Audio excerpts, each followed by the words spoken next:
Hello student, success coaching classes में आपका स्वागत है। तो आज हम लोग डिस्कस करने वाले हैं क्लास 10th का साइंस का, जो आपको 20 फरवरी को आपको एग्जाम होने वाला है। उसके लिए मोस्ट इंपॉर्टेंट क्वेश्चन आपको इस वीडियो में बताने वाले हैं। इसी तरह से मोस्ट इंपॉर्टेंट वीडियो पाने के लिए आप इसका प्लेलिस्ट बना हुआ है, जो आपका 20 फरवरी में क्या क्या एग्जाम में आएगा, तो उसका प्लेलिस्ट जरूर आप देख लीजिएगा, ठीक है। मोस्ट इंपॉर्टेंट क्वेश्चन उसमें मिलेगा।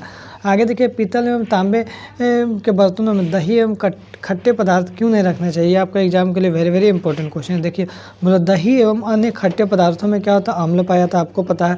और अम्ल क्या होता है, धातु से अभिक्रिया करके लवण और हाइड्रोजन गैस बना देता है। यदि ऐसे पदार्थों को पीतल एवं तांबे के बर्तनों में रखा जाए तो अम्ल की अभिक्रिया करके बर्तन क्या होगा, संक्षारित हो जाएगा, जो हम लोगों को नुकसान पहुंचाएगा, ठीक है।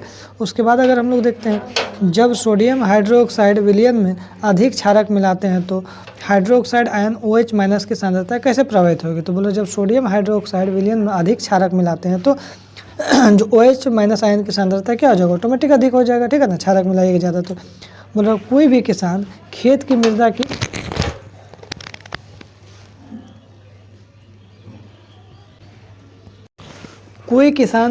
मृदा की किस परिस्थिति में बिना बुझा हुआ चूना, जिसको हम लोग कैल्शियम ऑक्साइड बोलते हैं, और बुझा हुआ चूना इसको कैल्शियम हाइड्रोक्साइड बोलते हैं, या चौक जिसको कैल्शियम कार्बोनेट का उपयोग होगा। तो याद रखिएगा, मृदा के अम्ल अवस्था के कारण ही अम्ल हो जाने पर किसान क्या करता है, खेत में बिना बुझा हुआ चूना कैल्शियम ऑक्साइड और बुझा हुआ चूना कैल्शियम हाइड्रोक्साइड या चौक कैल्शियम कार्बोनेट आदि क्षारीय के पदार्थों का उपयोग करता है, ठीक है।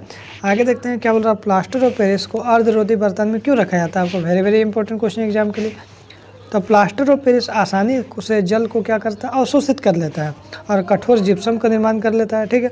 इसलिए प्लास्टर ऑफ पेरिस को अर्धरोधी बर्तन में रखा जाता है ताकि जिप्सम का निर्माण ना हो। ये हमारा क्या, प्लास्टर ऑफ पेरिस का फॉर्मूला, ये हमारा जल का, तो इससे हमारा क्या बन जाएगा, जिप्सम बन जाएगा, ठीक है। आगे देखते हैं, बोल रहा आघातवर्धता और तन्यता में क्या अंतर है, ये भी आपको वेरी वेरी इंपॉर्टेंट क्वेश्चन है। तो बोल रहा आघातवर्धता क्या, धातुओं को हथौड़ा से पीट कर उसको चादर बनाया जाता है, तो धातुओं की इस गुण को हम लोग क्या आघातवर्धता बोलते हैं, ऐसा सोना चांदी हो जाएगा। तन्यता क्या है, तो धातुओं को खींच कर तार बनाया जाता है, तो धातु के इस गुण को हम लोग क्या बोलते हैं, तन्यता बोलते हैं। इसमें हमारा एग्जाम्पल सोना चांदी ही आएगा।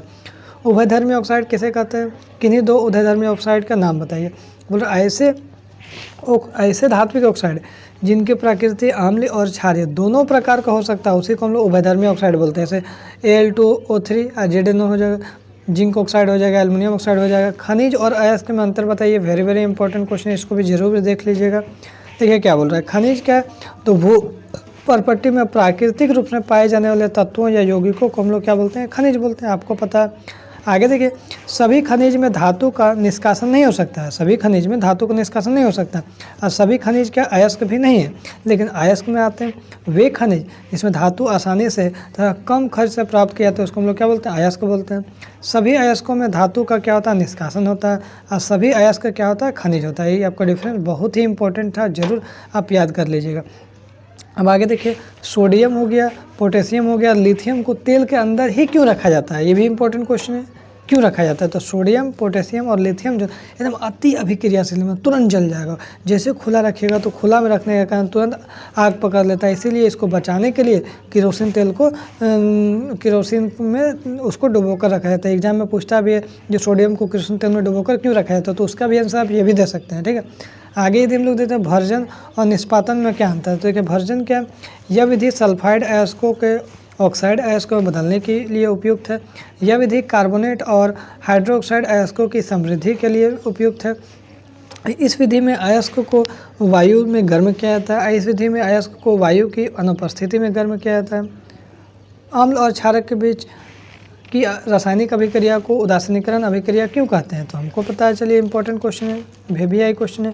अम्ल और क्षारक अभिक्रिया करके एक दूसरे को उदासीन कर दे, अम्ल और क्षारक आपस में टकराएगा, उदासीन कर लेगा, एक दूसरे को अभिक्रिया उदासीन कर लेगा, तो क्या बनेगा, लवण और जल बनेगा। फिर समझ लिया, अम्ल और क्षारक एक दूसरे अभिक्रिया करके उदासीन कर लेगा तो क्या बनेगा, लवण और जल बनेगा। इसी अभिक्रिया को हम लोग क्या बोलते हैं, उदासीनीकरण अभिक्रिया बोलते हैं। देखिए NaOH सोडियम ऑक्साइड, ये क्या है, क्षारक है। HCl क्या है, हाइड्रोक्लोरिक अम्ल, ये हमारा अम्ल है। क्षारक और अम्ल क्या अभिक्रिया करेगा, क्या बनेगा, लवण बनेगा NaCl, और जल बनेगा H2O, ठीक है। आगे क्या बोल रहा है क्वेश्चन, सोना एवं चांदी का उपयोग आभूषण बनाने के लिए क्यों किया जाता है? तो याद रखिएगा सोना एवं चांदी क्या होता है, कम अभिक्रियाशील धातु होता है, साथ ही इसका संक्षारण भी नहीं होता, ना के बराबर होता है, बहुत पुराने हो जाने के बाद भी इसका चमक बना रहता है, इसलिए हम लोग जो सोना और चांदी का उपयोग हम लोग आभूषण बनाने के लिए करते हैं। तो याद रखिएगा बहुत इंपॉर्टेंट क्वेश्चन था। यदि इसी तरह से मोस्ट इंपॉर्टेंट वीडियो पाने हैं तो चैनल को सब्सक्राइब करना ना भूलें। फिर मिलते हैं हम लोग नेक्स्ट वीडियो में। Thank you so much.